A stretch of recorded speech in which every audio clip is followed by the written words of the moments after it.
Good evening, everybody. It is May the 18th, and we're about 2 hours after the closing bell. Markets took a nosedive today. What does it mean? Let's get started. I'm your wealth guy. Let's talk money. Let's talk market wrap up.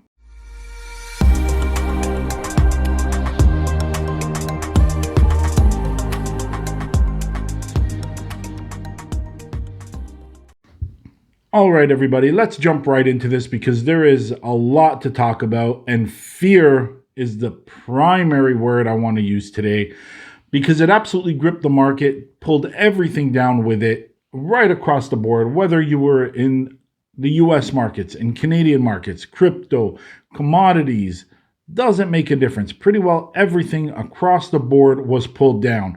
And why? Well, they're going to blame retail numbers. And yes, retail numbers were underwhelming to say the least. And we can see many retail stocks absolutely slaughtered today. But is that really it? Because this shouldn't be new information. After all, we've known for quite some time inflation is going to take its toll. We've known for a little while that jobs are going to take its toll. We also know that the average consumer is indebted at record highs and are just using, at this point, a very significant number of people are using credit just to survive. But don't look at that. Don't look at the central banks. Don't look at money printing. Don't look at how the increase in interest rate is actually going to not curb inflation, but actually accelerate it. Let's not focus there. Let's blame everything else outside the region. Let's blame what's the conflicts in Europe, even though the vast majority of these issues started well before that conflict actually escalated to the levels that it had.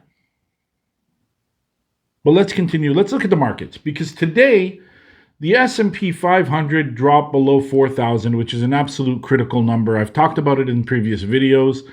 So now that it's below that 4,000 point mark, the next number we got to look at is 3850. Actually, just slightly less than that, but 3850 is an easy one to remember. We need to find support at that level. If not, we will formally enter bear territory for the S&P by definition. Looking at the Dow Jones dropped 1164 today. NASDAQ dropped 566. Toronto was down just shy of 400. Now, yesterday and previous videos since Friday, I did say that we needed to have a little bit of a pullback, a small pullback. But that's not what we got. The market setup this morning was absolutely perfect. A little bit of a pullback. I believe when I did my morning video, the market was down about 200 points. At least the futures were exactly what we needed to see. But I did say if the markets gave back all the gains that we had seen between Friday and today, that would be a bad sign. And that's exactly what happened. The entire gain was returned and then some. So now we have to think critically here. What do we do as far as portfolio designs? What do we do as far as just preparing for an additional possible downside? Well, at this point, you really, again, back to the conversation of risk, need to address your personal risk and where you feel comfortable. If you're losing sleep at night, this is the point you need to possibly reassess, perhaps divert some of your portfolio into cash positions for the short term, allowing the rest of the portfolio to recover, especially if you're somebody who's receiving income payments from your retirement plan. That may be an option. The main thing here is not to panic like the rest of the market did today. And if we take a look at the US dollar, which was up quite significantly today, and the 10-year yield, which was down almost 3% today, it's clear that fear was moving the markets. Nothing else but fear. And so you need to understand that that fear is going to shake you out most likely, and that's understandable, because if your risk tolerance, or if you're at the point now where you're starting to get nervous, I think it's a very fair feeling. But my main caution here is don't panic, Just think strategically. Like in the movie Wall Street, never get emotional about money or about stock, I should say. The truth of the matter is, if we take a look at futures this evening, we can see that there's been a little bit of a slowdown here. The US 30 is currently down about 44 here after hours. The US 500 is down only about 5.5 points. So we can see there's a little bit of a slowdown of that downwards momentum, and that's something that we do need to see. Again, we've seen support come in at this level, and there is a lot of buying that's probably going to happen at this level, even in the overnight hours. Might not translate into the daytime, but most certainly, I can assure you, there is a lot of buying at these levels of support.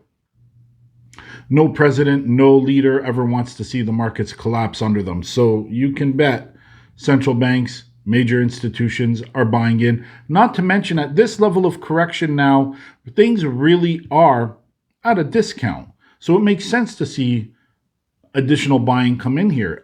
Even I would buy and am buying at these levels. Taking a look at cryptocurrencies now. We're seeing Bitcoin really struggle to get and hold over 30,000, currently sitting at 29,182. Ethereum sitting at just under 2,000 at 1960. Now, we are in a channel here, and we're just bouncing. It's a very tight channel, and we are bouncing up and down, relatively predictable within the range. Possibly an opportunity for short-term traders. Not really going to give any suggestion or recommendations on that whatsoever. However, keeping in mind that cryptocurrencies are extremely volatile, this is still within the normal movements for cryptos. Looking at commodities, West Texas is now back into the green. Gold is slightly down, about 74 cents. Silver is up about 1 penny. Nothing too significant. Very, very quiet here in after hours. And I anticipate it's probably going to be that way for much of the evening. We'll see as we approach the start of European markets later tonight. At least here on the Eastern coast, or at least in the Eastern time zone, it'll be late at night. And we'll see how that causes the futures market to react. But otherwise, no panic here. It is time for you possibly to start being critical in terms of analysis and strategizing. But overall, I think we're at a point where we may see additional support come in tomorrow, like we have all of last week at this level. Again, no panic. Let's see what happens tomorrow, and I will see you at the opening bell.